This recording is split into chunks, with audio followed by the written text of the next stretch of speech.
Welcome to Wolf's Watch. I'm Wolf.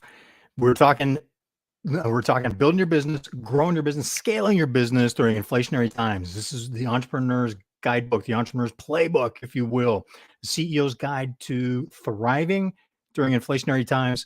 And today we're going to talk really quickly about 3 steps you need to take now to avoid getting blindsided financially by inflation later. And here's the issue. Let me share this with you right now. Here is what interest rates looked like in 1970, early 1977 to early 1980, right? So talking 3 years, less than 3 years, really. So here we had 4.17% inflation on December 27th, 1976. Okay. Over here, we had 14.66%, almost 15% inflation on October 29th, 1979. That's less than 2 years later. The reason I'm bringing this up is the Fed is increasing interest rates. Let me get back to here so I want to be able to see you. Hey, there you are. The Fed is increasing interest rates, and we had this kind of runaway inflation in the economy, but also in interest rates because the Federal Reserve was raising interest rates to tamp down inflation. We had massive inflation in the late 70s, early 80s. You may not remember that. And there's a lot of entrepreneurs, a lot of CEOs today that had not experienced that kind of inflationary cycle because it hasn't happened for 40 years. Right?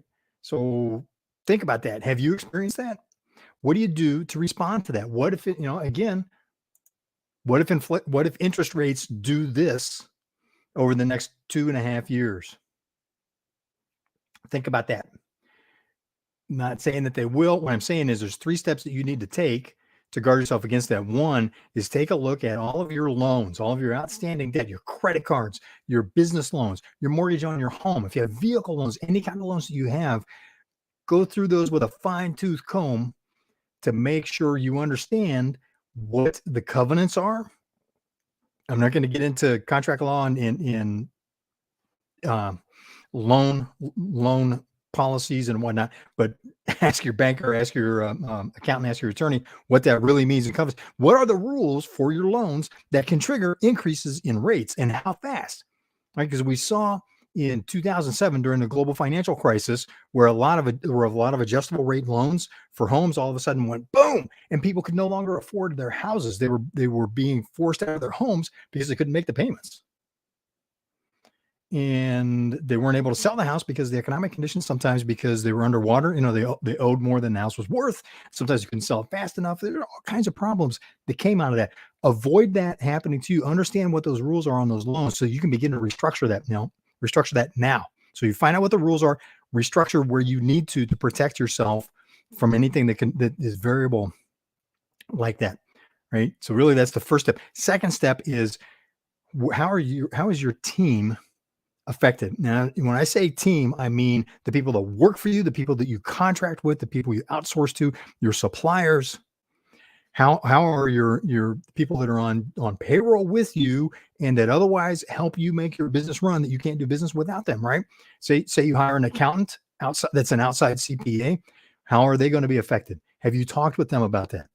Understand first where you're at with your loans and start working on getting favorable terms because interest rates are going up. It's a given. The Fed's already told us that's going to happen. And they have been talking for several months about 2, probably 3 increases in the interest rate. And that was before we got into the rapid rise of inflation that we've seen in the last 2 months. That was what they were talking about third and fourth quarter of 2021, right? So that's going up. So you need to renegotiate that. How's your team, your suppliers, the people that you contract with, how are they going to be affected?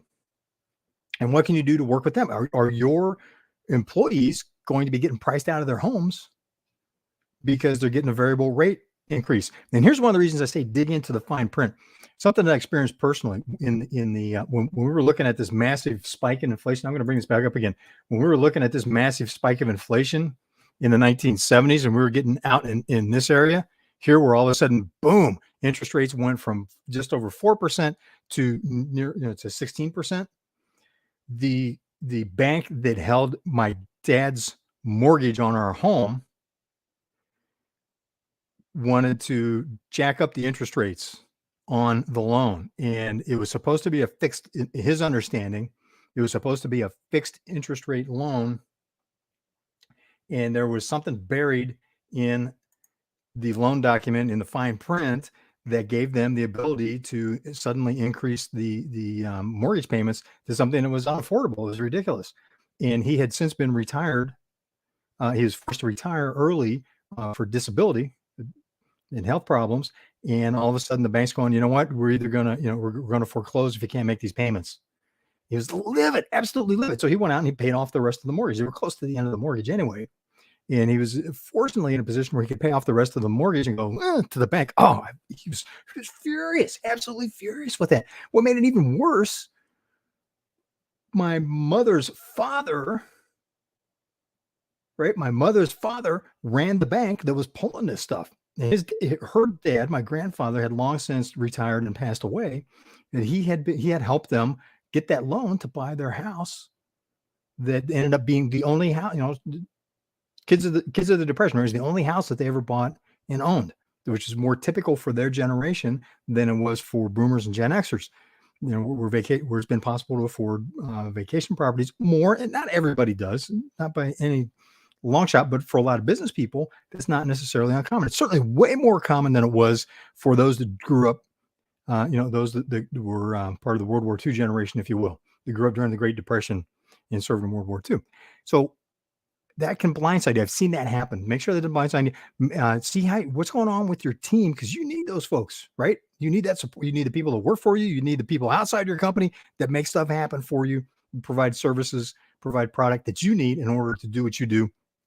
And I'm watching the time here because I got a meeting coming up, so we're going to keep this crisp for you. How are they going to be affected? You need to have the conversation with them. And third, what's going on with your customers? How are they going to be affected?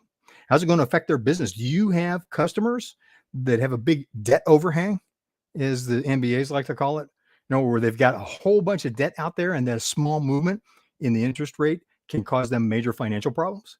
It really starts to eat so much of their cash flow that all of a sudden they're in a negative cash flow. They're losing money or going bankrupt in a big hurry. What about your customers? What's happening there? Are your customers in a position, especially your key customers, right? Who's that 20% that you get 80% of your profitable business from?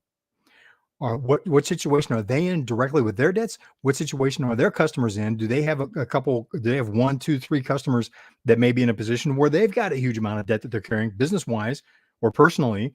That as interest rates go up very, very quickly, they become insolvent and they can't do business. They go out of business, and it affects your customers, sets up a domino effect. These are the kind of things that happen during inflationary periods. So those 3 things: dig into your loans, any form of debt that you have, and understand it thoroughly, and renegotiate where you can't. Get away from anything variable right now in case there's a spiral. Interest rates are going up anyway. So right now is a good time to renegotiate for long-term debt and get out of variable rate debt instruments to the greatest extent possible, or pay them down. Don't be carrying a lot of debt on something that's going to do this in interest rates, because that kind of movement will eat your cash flow and force you into insolvency, possible bankruptcy in a big hurry during inflationary times. And interest rates are part of the inflation. Plus, interest rates increasing is very likely to push us into a recession, which triggers a whole nother round of problems. Second, how's your team doing? What can you do working with them? What do you need to do working with them to make sure they're not all of a sudden in a crisis, either such a state of worry that they can't be effective, what you need them to do? You care about them, right? I know you do. That's something that's impressed me with entrepreneurs, how really got a heart for people, because otherwise you wouldn't be successful. People wouldn't do business with you.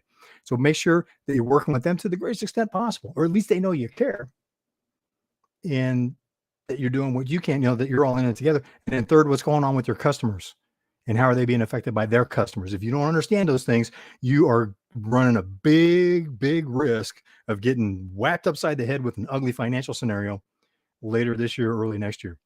I'm Wolf. Thanks for being part of Wolf's Watch. That's 3 tips for today. We're going to be talking about this a lot more, what you can do. See, some companies absolutely thrive. They knock it out of the park. They grow like crazy during inflationary cycles and during recessions. You can be one of those businesses. Here's 3, today, get 3 actions that you can do now that will help you on that path. Thanks for being part of Wolf's Watch. I'm Wolf, and I look forward to seeing you on the trail.